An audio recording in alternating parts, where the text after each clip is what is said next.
नमस्कार, आप देख रहे हैं मनी मैटर्स और आज हम कई मुद्दों पर चर्चा करने जा रहे हैं जिसमें प्रमुखता से इस बारे में बात करेंगे कि एसआईपी का जो टोटल कॉर्पस है वो पिछले साल के मुकाबले इस साल कहां पहुंचा है और लोगों को मार्केट्स पर इतना भरोसा क्यों हो रहा है।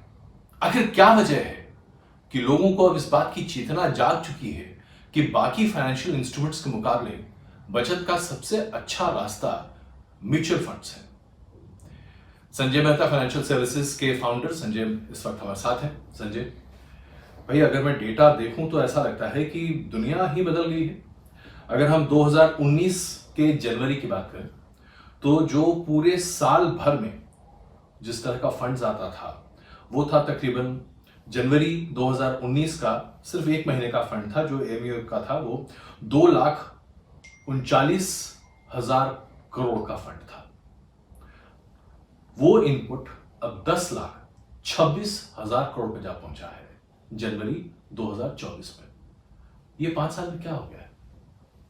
आई थिंक अब यंग जनरेशन स्पेशली उनको समझ आ रहा है कि जो पुराने ट्रेडिशनल इन्वेस्टमेंट ऑप्शंस होते थे, पोस्ट ऑफिस, सिर्फ एफडीज या एलआईसी पॉलिसीज, उसमें कोई खास रिटर्न नहीं आते हैं। असली रिटर्न इसी में है और उनको ये चीज समझ आ रही है कि पहले 2-3-4 साल इक्विटी में इन्वेस्ट करने में आपको वॉलेटिलिटी, उतार चढ़ाव दिखेगा, बट अगर आप 6-7 साल तक इन्वेस्टेड रहेंगे, ऐसे भी करते रहेंगे, तो रिटर्न ऐसे कहीं और नहीं मिल सकते। लेकिन इसकी एक बड़ी चीज जो मैं समझना चाह रहा हूं आपसे, इसमें कोई शक नहीं है कि जो वॉल्यूम ऑफ इन्वेस्टमेंट है बढ़ता चला जा रहा है, लेकिन क्या लोगों को इस बात की भी समझ या सनद हो रही है कि बाकी इन्वेस्टमेंट ऑप्शंस में आपके पास इस तरह का ग्रोथ नहीं है? नहीं, समझ तो ये आ ही रही है, तभी तो एसआईपी बुक रेगुलरली बढ़ती जा रही है। हर महीने अगर आप देखते जाएं, इनफैक्ट पहले तो क्या होता था, जब मार्केट थोड़ा नीचे जाती थी तो लोग अपने एसआईपी कैंसिल भी कर देते थे, रिडीम भी कर देते थे। इस बार ऐसा नहीं हो रहा। इस बार जब मार्केट नीचे जा रही थी, एफआईआईज अपना रिडीम करके गए थे पीछे अक्टूबर के महीने में, लेकिन लोकल निवेशक, अपने डोमेस्टिक निवेशक लगे रहे, और जब मार्केट नीचे जाती है ऑटोमेटिकली आपको एसआईपी में ज्यादा यूनिट्स मिलते हैं। एक डेटा है जो कि मुझे थोड़ा सा कंफ्यूज कर रहा है। जो एवरेज एसआईपी का जो वॉल्यूम है पर इंडिविजुअल पर मंथ, वो जनवरी 2019 में 2,254 रुपए था।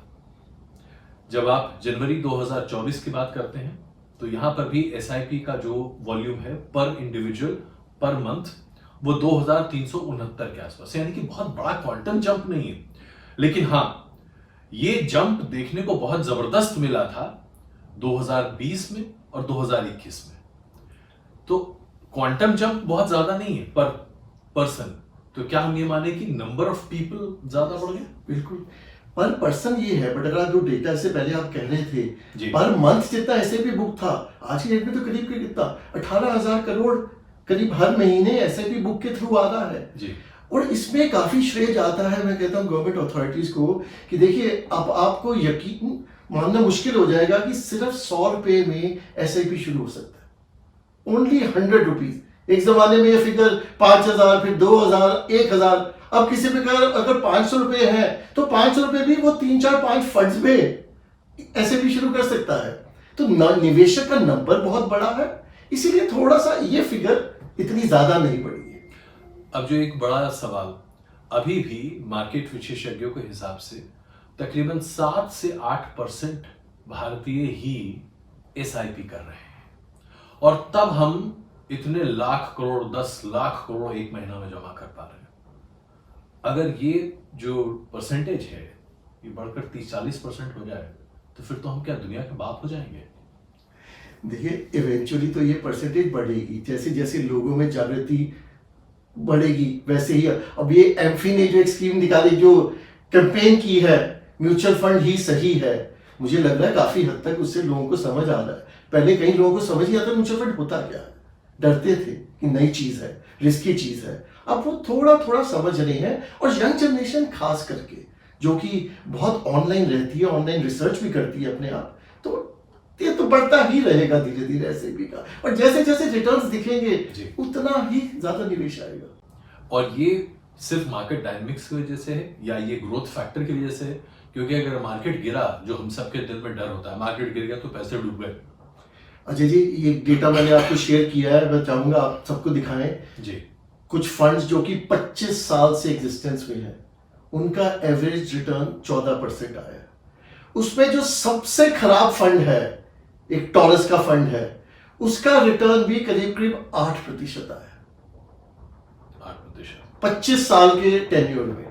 और बेस्ट वालों का तो 20-20% का रिटर्न आया है। तो देखिए, म्यूचुअल फंड में, इक्विटी म्यूचुअल फंड में शुरू के सालों में बहुत उतार चढ़ाव आता है, बट एक बार जब बेस बन जाती है, फिर मार्केट जब गिरेगी भी, आपका रिटर्न 12% में भी 11 आ जाएगा, 9% आ जाएगा, बट लॉस के चांसेस 7 साल के बाद करीब करीब नील के करीब हो जाते हैं।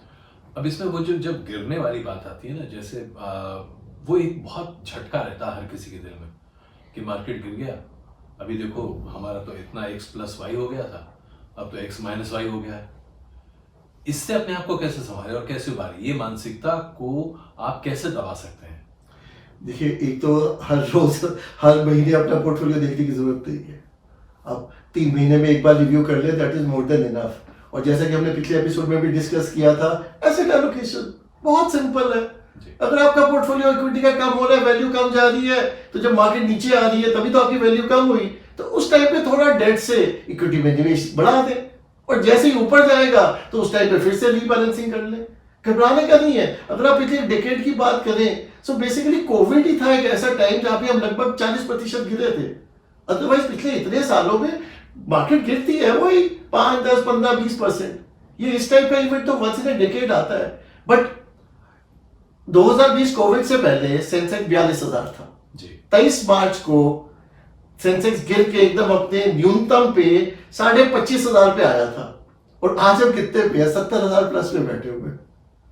तो ये जो ग्रोथ है और इसके बारे में जो हम बात करते हैं, ये हम पॉलिटिकल स्टेबिलिटी के हिसाब से बात करते हैं, इंटरनेशनल माहौल की बात करते हैं, क्योंकि इसमें बहुत सारे फैक्टर्स प्ले करते हैं। हमें नहीं पता कि क्या, जैसे अब लीमन ब्रदर्स का क्रैश, भारत को उससे कोई लेना देना नहीं था, लेकिन भारतीय बाजार ऐसे गिरा जैसे कि मतलब ताश के पत्ते की तरह ढह गया। तो ऐसे में एक आम निवेशक को इसकी समझ और बूझ कैसे हो कि भाई जो हो रहा है, होने तो कोई बात नहीं है, निवेश सुरक्षित रहेगा, ये भाव कैसे आए लोगों में? देखिए, इसलिए तो नॉलेज बहुत ज़रूरी है, अपने आप को एजुकेट करना बहुत ज़रूरी है। और एक अगर जो नया निवेशक है, उसको हमारा मानना यही है, उसको एक एडवाइज़र के साथ जुड़े हुए रहना चाहिए। एडवाइज़र के साथ रहेंगे तो एडवाइज़र, एज एन एडवाइज़र काम ये रहता है कि जब मार्केट गिरती है तब निवेशक को हौसला बढ़ाना, उसको समझाना कि घबराने की कोई बात नहीं है, मार्केट ऐसी ही है। तो जैसे जैसे निवेशकों को ये समझ आ रहा है, वैसे वैसे निवेश की मात्रा बढ़ रही है। दूसरा, आप जो कहते हैं ग्रोथ तो इसलिए भी आ रही है बिकॉज इंडिया का जो इस वक्त स्ट्रेचर है, इंडिया में जो अपॉर्चुनिटीज है, अभी अगर आप MSCI का डेटा देखें तो पिछले 10 सालों में चाइना का जो शेयर है MSCI में, वो 39% तक बढ़ के गिरता गया है, कम आ गया है। और इंडिया का पिछले 10 साल में 8% से 16% हो गया। और अभी जैसे जैसे और निवेश इसमें आएगा तो उस हिसाब से मार्केट्स विल गो अप। अब जैसे अभी आपने कहा, मैं चाइना की बात पर आता हूं, लेकिन उससे पहले एक सवाल अभी अचानक दिमाग में आया तो मुझे लगा पूछ लेना चाहिए।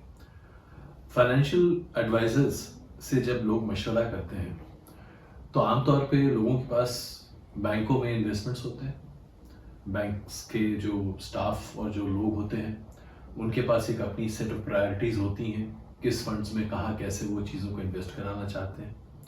और कई ऐसे लोग मिलते हैं, कई मित्र मिलते हैं जो कहते हैं, अरे फला ने ना पैसे डुबा दिए, वो देखो वहाँ पैसे लग गए, सब डूब गए, या उसमें ग्रोथ नहीं आई, उसने देखो वहाँ बड़ा अच्छा हुआ। ये जो एक तरीका है, इसका कोई स्टैंडर्डाइज तरीका है काम करने का?